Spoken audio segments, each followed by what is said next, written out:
So here we are today on a Royal Enfield 1942 Royal Enfield CO, which has not been recently restored. It's just a used bike. It runs very well. Now, let's sort of play about with the carburettor on our run. Let's put a different main jet in.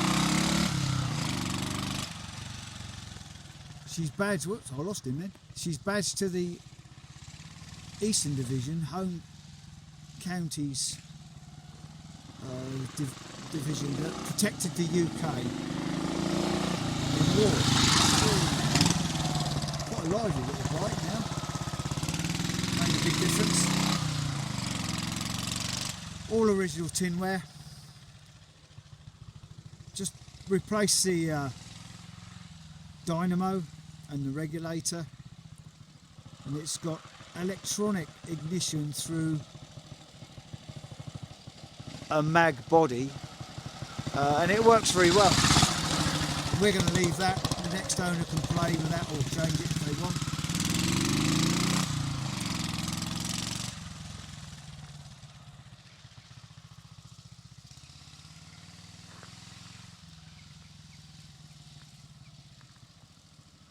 Here he comes again.